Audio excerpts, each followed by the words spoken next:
Anytime. Mhm. Hi, Andrew. I want you to tell me a little bit about yourself and what you do and what you like about what you do.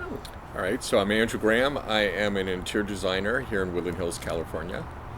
25 years, I'm degreed. And then I have this kind of little off niche.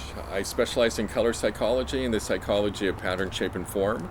And when I talk about color psychology to people, are like, "What? What's that?" I go, "Well, I help you understand the colors that you really don't like." And I have found that as an interior designer, you can create an interior with your favorite color palette, like whatever that is. My color is blue, green, and gray right now. And I'm like, "Well, great, we can do a great blue, green, and gray interior." But it always made me wonder when you would tell me what colors I don't like, why don't you like them? Right. And so that's intrigued me. So when I work with a client, the first thing I do with them is they fill out a 10-page questionnaire, and that will tell me right off the bat if you're serious, if you're going to fill out this questionnaire. And the questionnaire really is about you sharing with me who you are, from who you think you are now. But on one of the pages is called Color Energy, and I ask you questions like, what's your favorite color, and what color don't you like? And you know what? 10 pages of questionnaire, that is the question I look at. What color don't you like? Because it intrigued me over the years of why don't you like colors? Now, what I've found that a lot of our color disapproval comes from our subjective life experiences. My grandmother made me wear a pink dress okay, here's the story. So I had a client who, she knew what I did. She saw me on HGTV years ago, and when I was on HGTV years ago, she saw me. And she said, "Come do my house." And I asked her, "What is your favorite colors?" And she told me, and I'm like, "Cool." And I go, "What color don't you like?" And she said, "I don't like pink." And I said, "Ooh, okay." And I'm thinking in my head, "Oh, she'd be getting pink." And I told her, I said, "You know what? We need to incorporate pink in your life. Why don't you like pink?" And she said, "When I was 5, my mother, during Easter, she went to Catholic school, dressed her up in this little frilly dress that was all pink, and she got beat up at school, and they beat her up and they tore her dress, and she came home, and her mother said, 'Well, too bad, you're wearing it tomorrow.' And she sent her daughter back to school wearing this dress, and by Friday it was shreds, and she vowed never to have pink around her of that, and then stuffed it down deep in her memory. And you know what happened too is that over time she lost her relationship with her mother, disbanded, because we hold shit in, and we hold Right. feelings, and we hold resentment in. And so when I came aboard with her and she said, "Oh, I don't like pink," I'm thinking, well, I really need to bring pink in a really healing, wonderful way, not only for her growth, but maybe to bring her relationship back with her mother. Is that how you use your intuition? with So your the clients? intuition comes from, it's really interesting about intuition. Now, I'm gonna Say it everybody, again slower without me talking. Say the intuit. So I'll stop. And you say, I'm sorry, I stepped on your sentence. So say it again. Say my intuition. my intuition comes from, like anybody, you know what, we're all intuitive. Although I believe that women and gay men are more intuitive than the others. All right, whoever the others are, we just are. So our intuition is that unseen side of life that is heard. Everybody has it. I think if you do it in any profession, doctors, I think, can be very intuitive. If you're constantly listening to the unside of life, the unseen side of life, or the unheard side of life, there's the verbal side, you communicate now, and then there's the nonverbal, or the hearing, the inner hearing that we practice on a daily basis. It becomes more fruitful. All right, so any interior designer, I believe, is very intuitive, or should be. If they're not, then they need to get out. Like a lot of interior designers, we feel like we're therapists, okay? Because we have so many different facets of people that we're working with, other than picking what your sofa looks like and the color of the pillow. All right, so my work, so I guess coming around, all right, so I'm a good designer and I can create a beautiful space, but I always felt like there was something missing, or something more that should be happening in the most important thing in your life, other than your spousal relationship, etc. But the most important thing is your home, of where you reside. where you come home at the end of the day and kick off your shoes and relax. And all right, so a beautiful interior can make you feel good and put you to bed and get you up in the morning, but what if I could do something a little different or a little more? And so if I back up to my history, when I was in design school, I feared color. All right, and I feared color because I was kind of taught that design, how come you're not going to be a doctor or an attorney or an Indian chief? You know, one of the top three. Get a real job. Design. So what did I block? The most important thing that combines or binds everything in design, or what we see, and that's color. So I blocked color. So it wasn't until years later, after graduation and degrees and honors, that I was sitting in a car on a busy street down in Hollywood, and I got hit by a truck. And I came through it realizing the revelation. Often when I public speak, I'll say, don't wait for a truck to hit you to do your life's work. And a truck could be a literal truck, or it could be cancer or divorce. Don't let that happen. Get in it. So I think some of my design work is about, let's get it done now, make it beautiful, and I do it through color. Now, So talk about your color classes and talk about your therapy classes, or just so color therapy. all right, so currently I'm teaching a class for the city of Calabasas. It is called Discover Your Power Color. And then it follows up with another class called Discover Your Power Pattern, Shape, and Form. And in this class, you have the color class, which you have to take first, is I developed a watercolor technique. That's kind of fun, that gets people involved physically. And I ask you I call it a guided meditation. I just did this class last week, and I asked the participants, so why did you join the class? And they're like, we don't know why the hell we're here. We just know we're supposed to be here. So something drew them to my class. I've tried to state it a different way. You know, you're going to learn color from a different perspective. Because some of the ladies that come to my class think it's about their seasonal colors.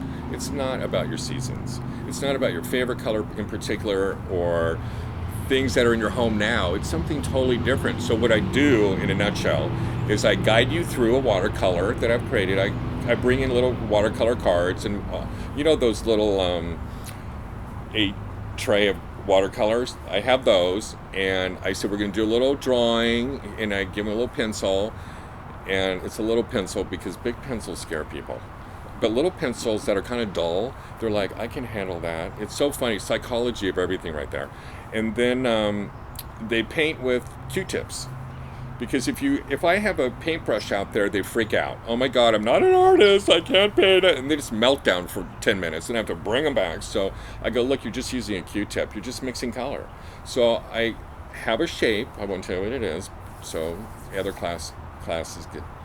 So I say, here's your card, draw the shape, put your favorite color in it, of this palette, limited palette, pick your favorite color, fill in the shape, all right? And then I ask them to take this palette and select their least favorite color of the palette and fill in the shape, and you come up with a third color.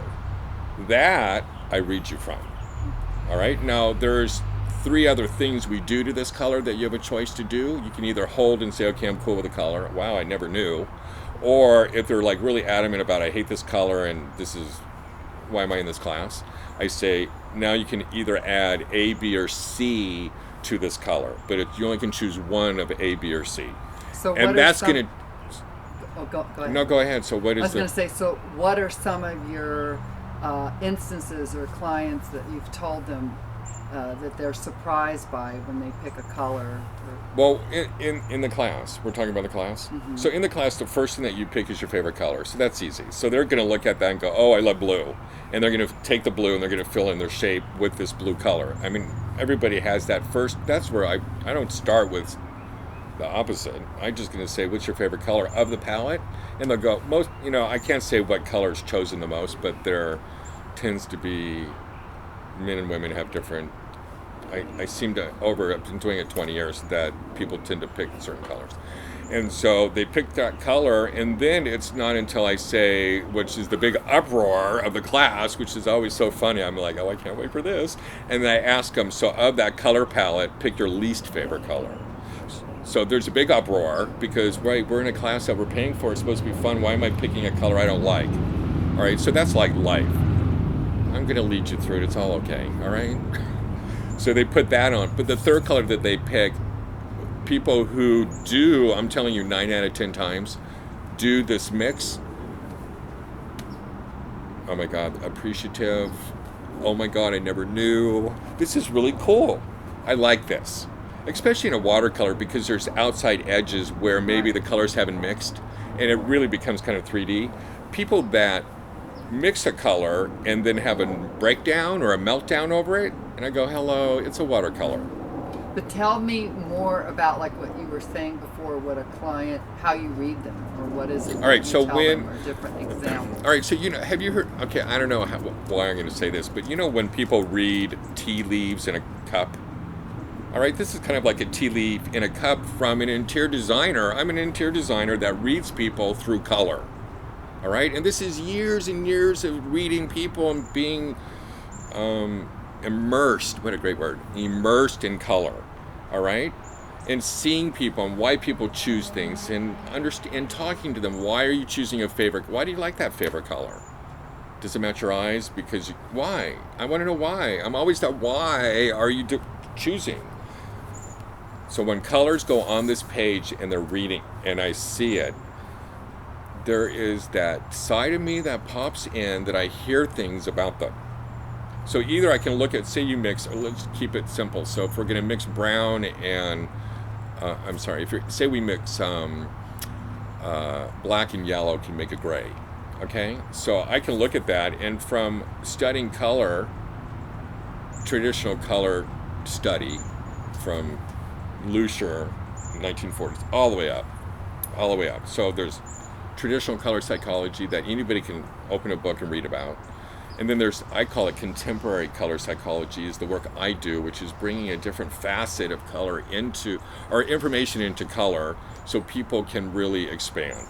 So in this painting that they do, I often hear information about good and maybe not so good about what's going on with them. All right. So we have, your favorite color means from, okay, so like the color blue. Color blue is the number one color that people pick.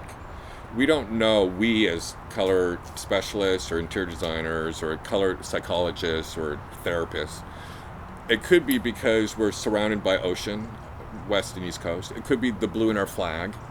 It could be our blue skies, our songs about the United States. Okay, blue comes up.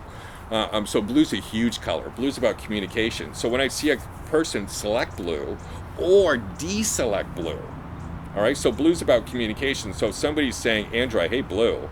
Oh, you're an anomaly. Why are you an anomaly?